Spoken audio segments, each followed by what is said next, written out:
Welcome back to Harbour Unboxed. Tim and I are on the streets of Taipei. We're here for Computex.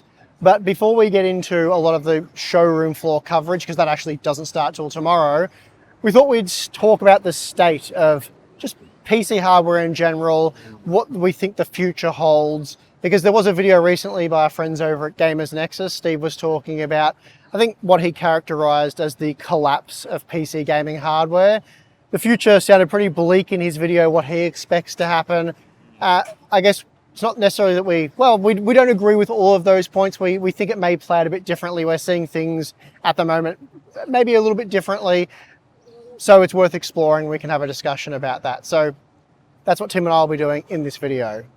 Our 2026 Computex coverage is brought to you by MSI and their GeForce RTX 50 series graphics cards, including flagship models like the Supreme Liquid and Vanguard, both of which delivered class-leading results in our testing. Powered by Nvidia's Blackwell architecture, RTX 50 series GPUs are the ultimate way to experience ray tracing, delivering more realistic lighting and visual fidelity than ever before. You'll also benefit from AI-powered DLSS 4.5 frame generation and Nvidia Reflex for smoother, more responsive gameplay. So for more information on MSI's GeForce RTX 50 series of graphics cards, please check the links in the video description.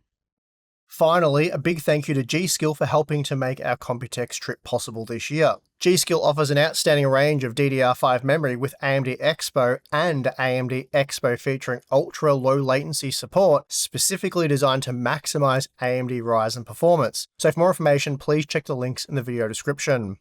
All right, Tim, so I've made a few notes about Gamers Nexus's video because it was quite a long video. Steve, when he gets into this stuff, really gets going. But I don't think we'll bother covering or getting into the stuff like, AI cannibalizing supply of hardware. We're all well aware of that at this point. Yep. We know about the skyrocketing prices. We even know about the trickle-down pain stuff he talked about, where memory companies like G.Skill and Corsair are still affected because they don't actually make the DRAM and the flash memory that go on SSDs. So it's affecting most of basically everyone except for your sort of Intel, AMD, Nvidia, and then the memory companies like Micron, Samsung, SK Hynix. So it's affecting everyone else pretty negatively. You guys are all around that. Where I think we see things a bit differently is when they, you'll own nothing and be happy type thing we're hearing more and more of. Yes. The PC rental model, which we strongly disagree with. So what are your thoughts on all of that sort of stuff, Tim? Yeah, I mean, I talked about this in a Q&A a while ago, and I think a lot of people in the comments disagreed with my take on this. I do understand where the point is coming from, this idea that companies would rather you effectively subscribe to PC hardware or that you would rent PC hardware as opposed to buying. We've seen this lack of ownership across a lot of different industries. A lot of the tools that we use day to day, like Adobe Premiere, the Adobe Suite, you used to be able to buy that as an individual piece of software. Now you have to pay for an ongoing subscription. Similar for things like music and movies, even games in some cases I talked about as being more of a license as opposed to truly owning that. So I can see how there's a lot of angst and anxiety about the rental model as opposed to the ownership model. However, I'm just not convinced that the conditions that we're seeing are ever going to allow the rental model to occur for PC gaming hardware. So the example I sort of gave with Adobe Premiere or the Adobe Suite moving from buying the tool, I guess, to the subscription model is that it's more of a sort of, I guess, monopoly market in a way. Like obviously there are other tools that can be used for editing photos and editing videos and all that sort of thing. But I guess with those Pro Tools, I sort of see them as, you're skilling up on them. You're having to, over time, learn how the tools work. And it becomes really difficult to switch from one tool like Premiere to DaVinci because you have to learn how the tool works, and that's time, money, in a professional workflow, that's very difficult. And so, companies can act like a monopoly. They can screw you over as a consumer, really price gouge you, and turn to these predatory subscription models. We know how difficult it is to exit an Adobe subscription. So that's one angle, but then for gaming, I just don't see it being a true monopoly like that. Like I don't see PC hardware being this situation where Nvidia is the only company that makes PC hardware. I just don't think that's true. I think there's a lot of options out there. And I think it'll be very, very difficult for companies who want to make rental models the new norm. I think it'll be very difficult for them to make that happen. So I guess that's where I'm sort of coming from. Like I get where Steve comes from in his video, sort of talking about the anxiety around that. But I think actually executing that from a business standpoint is going to be just incredibly difficult, to the point where, in my opinion at least, I don't see it happening at least anytime soon. Yeah, I agree. And we've talked a lot about this, either playing on a server side type thing. So there's the GeForce Now product, service, whatever you want to call it. And I haven't really used that, but after watching the Gamers Nexus video, I thought, well, you know, I might as well try this out and see what it's like. It's supposed to be the future, right? May as well give it a try. Might as well give it a try. And, you know, I don't have the best internet in the world. I live out in the rural, you know, in the country, and I have wireless NBN, I have Starlink, and I have 5G. And I tried all of those things, and GeForce Now was absolutely terrible on all three of them. Again, not the best internet in the world, but it's probably internet that's representative of what a lot of people have, especially a lot of gamers. And a lot of it was unusable, especially the faster paced stuff. Obviously your competitive shooters were just completely unusable on that sort of internet. How good it is, even if you have like fiber, highly questionable. And we'll probably talk about some localized streaming and stuff that we've tried. And yeah, even games like Forza Horizon 6 gave that a go. Very poor experience. And it wasn't just me, I let Balin have a go as well. He agreed it was a very poor experience. A lot of stuttering. Like if you guys hate traversal stutter, that's kind of what GeForce Now has to offer you, at least again on the internet that I tried. Tried a few other games. If it's like more of a heavily story-driven game, you would still see the stuttering, but it would be more bearable. Yeah. Maybe a Cities Skyline 2 type game might be okay. I don't know. Like, I'm not convinced. No, I get that it might work well in some games, but I think, you know, GeForce Now has been around since 2015. It's not a new product. Like, it's been around for over a decade. Nvidia's been trying to get this working for over a decade. And I think if it was a better experience than owning your hardware yourself, yeah, it would have caught on. It would have been this tool that everyone's using, this product that everyone's using. So I think it's pretty safe to say that most people, just by their purchasing habits, agree that local gaming is superior. So, and we get comments from people saying that they use GeForce Now and they find it okay and fine.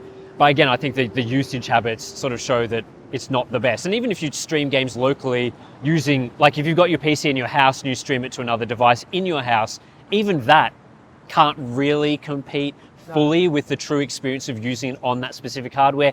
Gaming is always a latency sensitive application, I guess you could call it. You know, it's something where it really requires fast inputs to enjoy in a lot of games. Not all games, but obviously a lot of games. And if people aren't enjoying things like frame generation because of how it doesn't improve latency, then they're not going to enjoy something like GeForce Experience, where it increases latency even more. So from that standpoint, you know, I find it, I don't think it's going to be easy for companies to get people to ditch their PC gaming hardware. And this is sort of where the argument about, you know, gaming becoming this rental service, people buy subscription models, comes in, is that a lot of people already have PCs of some kind right now. Like a lot of people watching that Gamers Nexus video own a gaming PC, and tons of people do this. It's one of the most popular gaming platforms. So how do you get people to ditch their PC and switch over to using a rental or subscription model? That's much worse. That's much worse. Anything I've used before. Yeah, so that's a really challenging task, because if you've got something that's good enough today, like you're playing games, you might not be using the highest quality graphic settings, but you're already not using GeForce Now because of the issues that we've brought up. What is going to make you incentivized to use that service in the future? I think some people would argue that's irrelevant because you'll have no alternative choice, which we don't believe to be the case. No, I think the alternative choice is you keep your hardware for as long as possible. Yeah, and there'll be like consoles and other methods of gaming. Yeah. Well, consoles could go away, but I think even if we're talking about, you know, using the hardware right now, like people could be using their current PC for another 10 or 15 years and playing games that are available and can run on that hardware today. You see a lot of comments from people saying things like, you know, I don't really need to play on ultra settings, you know, medium settings is fine, or, you know, graphics have plateaued, you know, I don't see the value of using things like ray tracing. And if you don't see the value in those high quality graphics features, using mid to low end hardware of today, it lasts a lot longer.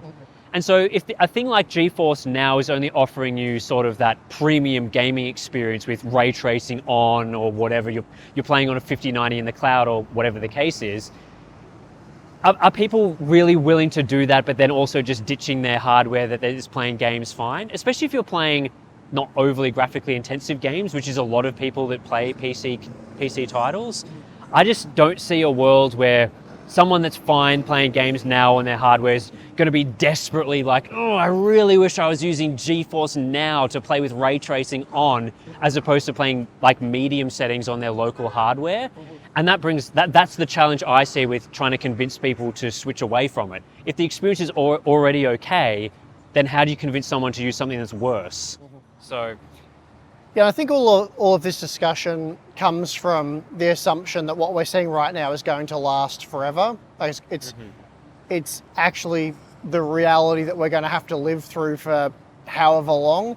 And I'm just not convinced that is the case at all. I guess for that reality to be what we face moving forward, there would have to be like no AI bubble. Like everything we're seeing now would have to be legitimate, and it would have to continue this way, and there'd have to be overwhelming demand for Nvidia GPUs and for AI workloads, where it wouldn't. I don't know. I'm not convinced that is going to happen long term. I wouldn't be surprised if the conversation by this time next year is looking very different. But yeah, it's a market dynamics thing, isn't it? Like we're talking about demand for certain computing products being very high right now, but if demand continues at a high level for a long time, companies enter the market to fulfill that demand. That's what's always historically happened. So if you see companies today where they're seeing more value servicing the data center or server markets as opposed to gaming, and they're exiting the gaming market's not going to just disappear and go away. Like they service data centers and now no one wants to do gaming anymore. That's not how it works. Yeah. The people who want to game and buy gaming hardware are still going to exist. And so there's going to be companies that are going to try to fill that market. And I think the argument that's being made with this renting or subscribing to hardware model is that the only companies that are going to fill the void of demand for gamers are rental services of some kind or subscription services of some kind.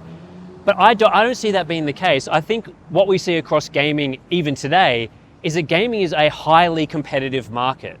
And I know we talk about, for PC gaming, the options are most people buy a GeForce GPU, a smaller percentage by Radeon, and an even smaller percentage by Intel.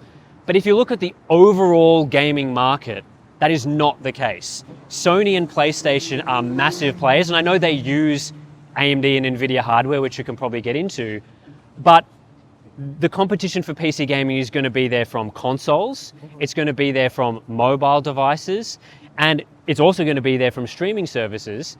And I think what we're seeing from sort of the upcoming plans from these console makers like Sony and Nintendo is that there's no indication that I'm seeing that they're going to try force gamers into using streaming services as opposed to buying their console hardware.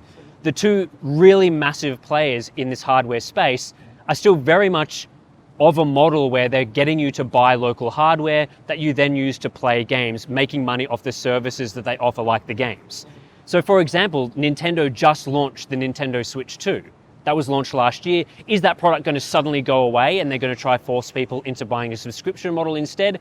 I don't think so. We're seeing the PlayStation 6 being talked about as a product coming up in the next year or so, maybe 2027 or 2028, not sure. They're planning apparently multiple models. Is that going to suddenly go away and Sony's going to immediately pivot to offering subscription models instead? So long as those products are planned and released, there's going to be intense competition to the PC gaming market for local hardware devices. And so if we're thinking about this world, this market where two massive gaming players are continuing to offer localized hardware, how long until the future are those products not relevant anymore? Like console generations go for 7 to 10 years now. There's that multi-generation period where the PlayStation 5 and 6 are going to be relevant at the same time. That'll happen again in the future.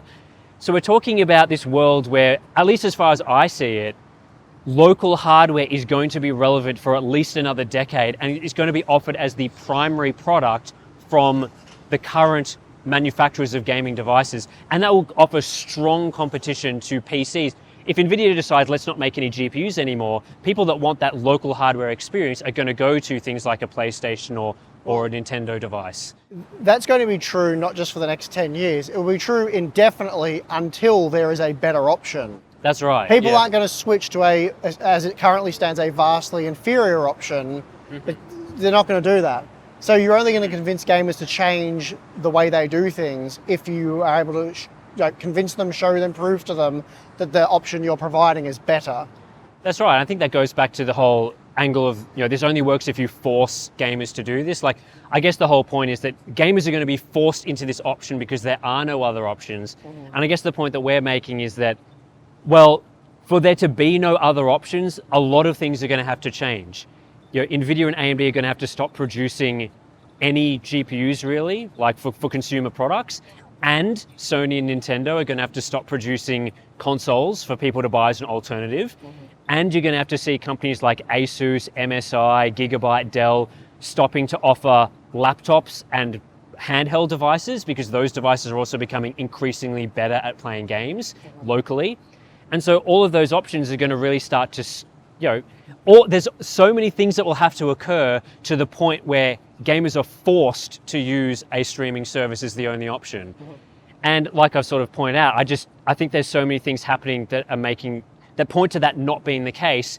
And also, it just seems like a lot of these companies, they don't want to do this. Like, if there was any indication that the whole market wants to move to renting hardware, you would see, for example, like Asus, they make handhelds for gaming. They'd want to be making those handhelds worse over time so that their streaming alternative is more appealing. So they'd be offering new devices that are way more expensive, they're worse, they're not worth buying. They're sort of like, I guess, like a decoy option of hardware designed purely so that you don't buy it and that you buy their subscription model instead. But as all of the things I'm seeing is that hardware companies are not wanting to do that. And that there's no true viable alternative. Like, there's not even that many game streaming services. When I was doing research, it seems like the major ones are GeForce Now. There's Xbox game streaming as well through there, which I think is offered as via Game Pass add-ons and that sort of thing. And there's a few other companies. But if this is like a massive, truly enormous market that is the future of gaming, I think you'd see a lot more companies trying to tap in. But over time, all I've seen are these companies trying to do it and failing and closing shop. So, yeah, for me, it comes back to the fact that I don't think you can point to like all this circular financing. We're seeing all these dodgy deals on the AI side of things. The AI, which is really large language models, LLMs, being sold as this tool that can solve and do everything, all these amazing things, when every day the evidence for that becomes, it becomes increasingly evident that it can't do all of those things, and it's a useful tool for a set of things. All of those things build up to point to that what we're seeing right now cannot continue the way it is. Like, the hype train is starting to pull into the station. It's losing momentum. So, but even that aside, you can't believe that it's all this dodgy circular financing, all this stuff's happening, and then that's also going to lead to this future where consumerism dies and you have to use these services that nobody wants to use. Like, for me, it doesn't really go hand in hand.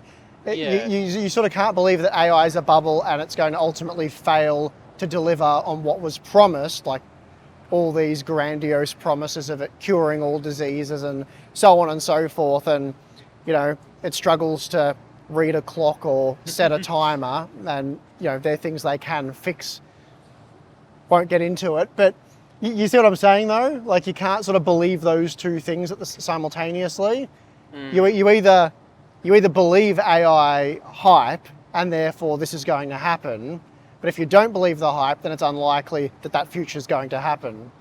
Yeah, I guess I'm almost of the mind that it doesn't really matter whether like AI is or isn't a bubble when it comes to this. That's the third factor. Like, you have to convince people to do the thing. I think like whether or not AI continues at the current rate or not, I don't see that changing anything in terms of the demand for gaming.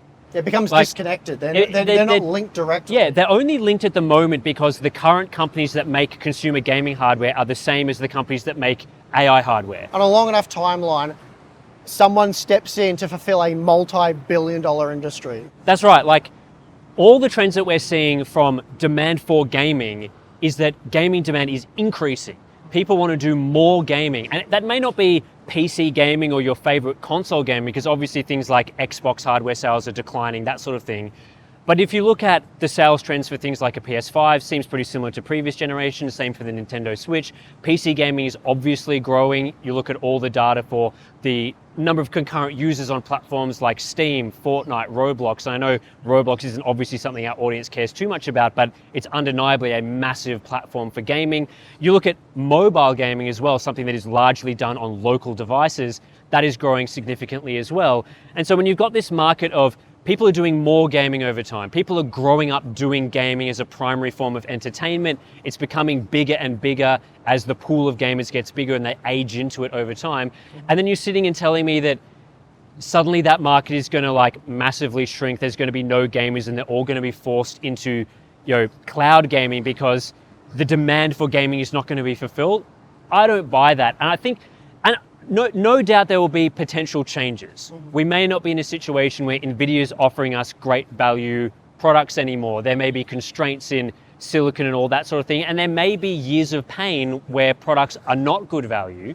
But I think over time, that demand will be filled by a company that wants to fulfill that product for gaming audiences. And I think the good news for us, at least, is that even if hardware stagnates, like let's say a competitor comes in, they have to somehow try and make a GPU that's on the level of what we've currently got.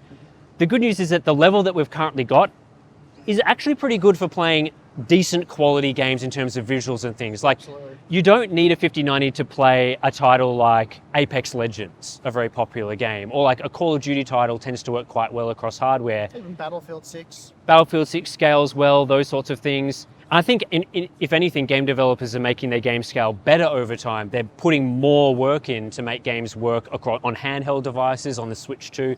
And these things all bode well for current hardware being able to survive for a little bit longer. And I think that gives at least some buffer if a company wants to come in and start competing. And then on top of that, yes, it's going to be difficult to replace a GeForce GPU because there's a lot of proprietary technology and optimization that's gone in. But DRAM is not in that bucket. DRAM is actually a commodity product. It is difficult to create a fab out of nowhere because you have to construct it.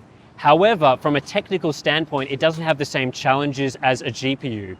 The specifications they're sort of lined out for companies to make. And so long as you've got the appropriate fabrication tools, you don't have to design proprietary architectures to make DDR5 memory.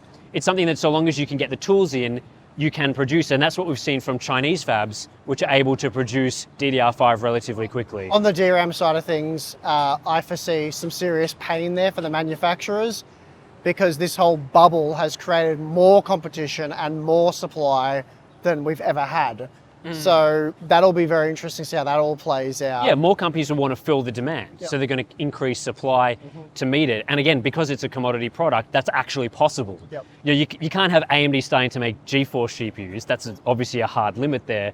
But DRAM is a very different situation. And so eventually, whether demand remains high or whether demand falls off, companies will come to the party to appropriately supply that market. Unfortunately, there are some scaling issues with memory that makes it difficult to, suddenly make 64 gigabytes way cheaper than it was. But manufacturing, scaling it out is possible.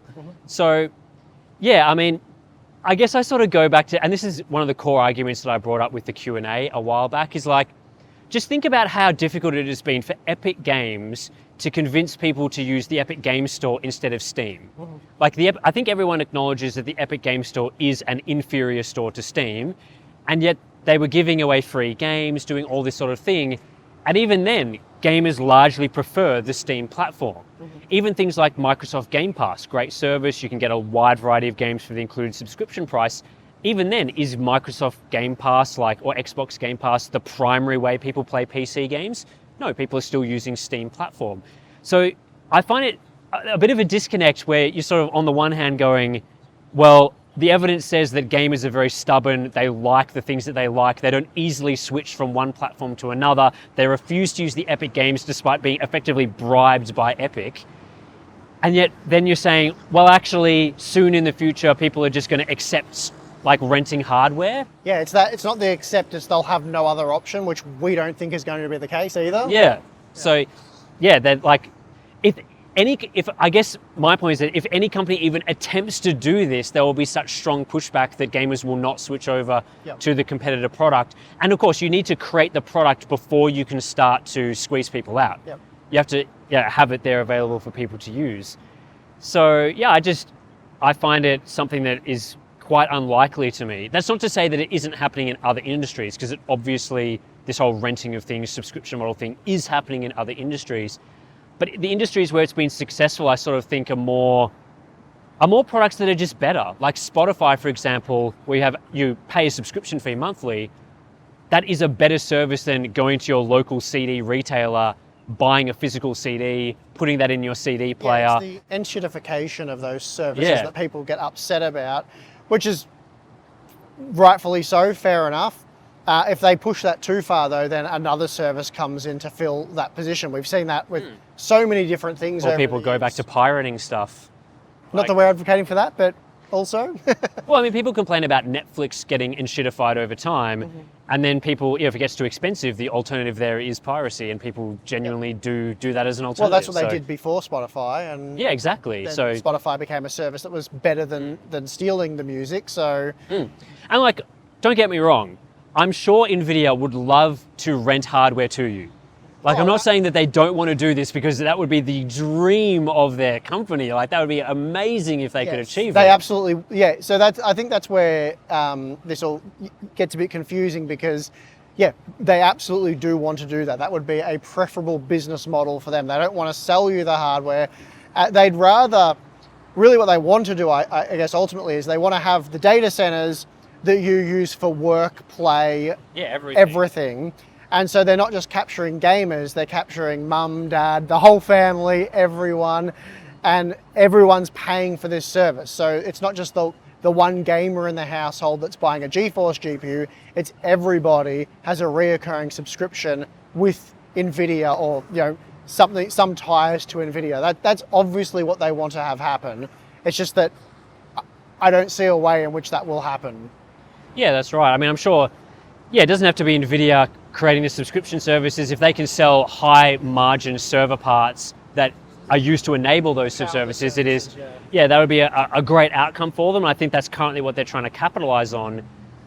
But I guess the thing that I always look back to and sort of think, in these tough times, especially when there's been, not enough capacity at TSMC to produce products, is that while server products, to be competitive, might have to be produced on the leading edge nodes and everything, and they have to use extreme amounts of memory, that the latest HBM or whatever, as opposed to DDR5. That makes things difficult because they always have to use the latest tech. Gaming hardware, it doesn't necessarily have to use that stuff to be viable. Yeah, there could be a lag period. Yeah, like let's say, for example, that a 59 is still a powerful product. Is there a world where in a few years, that's obviously going to be manufactured on an older node in a few years? Is it viable to produce that product for people and have it available on an older node, or some form of that? I think we've talked about this a lot over time. If tough times, can they do these, not using the leading edge stuff, and make it more, appropriate for the low margin segment that gaming really is, because obviously they want to make the most money. That there highlights the problem and the pivot. Nvidia saw these alarm bells going off many, many, many years ago. Yeah. And it's getting harder to offer tangible performance gains. So those product cycles are getting stretched out further. Yeah. So they're like, we've got to try and convince people to buy GPUs that are only offering these incremental performance improvements, which is why they've been leaning so heavily on software improvements to try and sell people on newer generation hardware. But if you go from, we're getting new GPUs every year to every 2 years, is that now going to get it pushed out to maybe every 3 years? You get to a stage where there's new GPUs every 4 years, and even when they turn up every 4 years, the performance gains over the previous gen don't entice a lot of people to upgrade. So you're getting these huge upgrade cycles with people not upgrading. And so that's not ideal for a company like Nvidia. So again, they'd rather sell the hardware to a data center for a lot more money, and then you pay the data center on a monthly basis rather than every couple of years, 4 years, whatever it may be. So that's pretty clearly what's going on here. Yeah, I mean, and it's funny that you bring up that point about how, like, if that happens, it also, you run to the opposite issue where, like, yes, they want to incentivize people to subscribe monthly, but also if hardware slows down, there's no need for people to buy new hardware anyway. Yeah. So people would should in that situation become more comfortable holding their hardware for longer and not needing to subscribe to a hardware model, because they're just sort of looking at it and going, well, if hardware upgrades are every four years or whatever, then why would I subscribe to a subscription model that gives me the same hardware for 4 years because it's not innovating or anything, when I could just continue using what I've currently got? Yeah. Yeah, so they stopped doing that, which is what people are sort of talking about. Yeah, I mean, I think all of this would work a lot better and make a lot more sense if the gaming market was truly only Nvidia. And I think if you think of it as only Nvidia products exist, then maybe they could achieve this, but it is more competitive than that. And server-side gaming actually worked. Yeah, I mean, it's like, I think as well, maybe this gets caught up in a similar, but what I would class as genuinely quite different use case, which is you can run a lot of productivity tools in the cloud. So there certainly is a world where you could be renting a word processor, or you could be you'd effectively buy a dongle that you plug into your monitor or TV or whatever, and it interfaces with all the software used in the cloud, your web browser, your photo editing, your cloud storage, all that is all possible through this like edge device, and you pay for the cloud subscription. That is obviously viable. And that doesn't need a GeForce GPU. Yeah. Which is a big problem for Nvidia, which is why they need to push the gaming side of things. Well, of course, but like it's that side of things, or push AI, but like that side of things is obviously viable because word processing and editing photos, these are not latency sensitive applications. You can, in a way, force people to use like Google Docs in the cloud, because it's largely the same experience whether you run Docs on your PC locally or in the cloud. So there's no friction there moving between the platforms. There's none of this angle where, gamers don't want to use GeForce Now because it sucks compared to local gaming. Does Google Docs suck compared to using like Microsoft Word on your local PC? It's actually better. It's better or the same. And so it's this largely different market. And also with that sort of like crappy client with cloud processing, that's also like a business side thing where businesses can choose to just have all their workstations being these shitty devices that then connect to the cloud, and that funds a lot of servers. Whereas with gaming, again, the fundamental issue is latency, which is not solvable in a way that it is solvable for productivity apps. So yeah, Adobe can offer Premiere in the cloud for all they like, and it may be largely similar to editing on our PC, but it will never be the same as gaming locally. And so I always find it funny when Nvidia pushes these things like, high refresh rate gaming, low latency gaming benefits you as a gamer. Like buy, the ultimate G-Sync monitors that run at 500 hertz, buy at 5090 to play your esports games because it makes you better. And then on the other hand, they're sort of like, well, cloud gaming is just as good, frame generation, which also doesn't improve latency, is just as good gaming experience, when obviously is like a very contradictory message there. They can't both be true. It has to be the case that latency is better. And I think that's been proven by people's experiences. Also supporting our Computex coverage is Be Quiet and their excellent new range for 2026. Some of their latest offerings include power supplies like the Dark Power 6, AIOs such as the Pure Loop 3, additions to the light base lineup, and a great selection of peripherals. Be Quiet's entire range is German designed, enjoying excellent build quality and silent performance. So for more information, please check the links in the video description. All right, well, I think we'll wrap it up there. The frogs are coming out now. It's getting dark.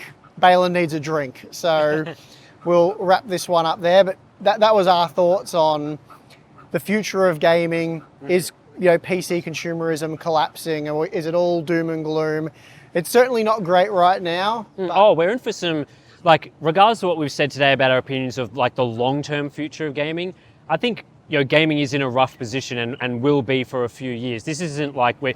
I don't want it to. Well, I don't want it to come across as we're sort of saying gaming is fine now. Everything is going fine. We're trying to dismiss the struggles people have buying gaming hardware. That's obviously all real problems. I think this is more like a long-term, what are things going to look like in 10 years, 20 years from now, where things are certainly maybe not as doom and gloom as we've seen from some coverage out there. Yeah, a year. You reckon it's a year? Yeah, we'll go a year, Tim. Okay, well, Everyone, hold Steve to the 1 year promise that this will all be fixed within a year. Yeah, I'm good for that. Yeah, all good. So anyway, thanks for watching. We have way more Computex coverage coming. Lots of monitors. There's a lot of great monitors this year. So Tim has been very busy. That's right. No one is forcing you to rent monitor hardware. The companies are going ham on making new monitors for you. So check out Monitors Unboxed for a lot of that coverage. No slowdowns there whatsoever, not affected by DRAM prices. Yep, so a good time to get yourself a really high quality monitor because that will improve your gaming experience. Oh, it will. So look into that. And yeah, some people have not realized we have monitors unboxed. I had someone comment the other day saying, where's the monitor content gone? Why don't you guys do it? And I linked them into Monitors Unboxed and they're like, wow, I did not know this existed. That's crazy. So if you don't know about Monitors Unboxed, I know there's a link on the channel and you can just type it in and you'll find it. Anyway, thanks for watching. I'm your host, Steve. I'm your host, Tim. See you next time.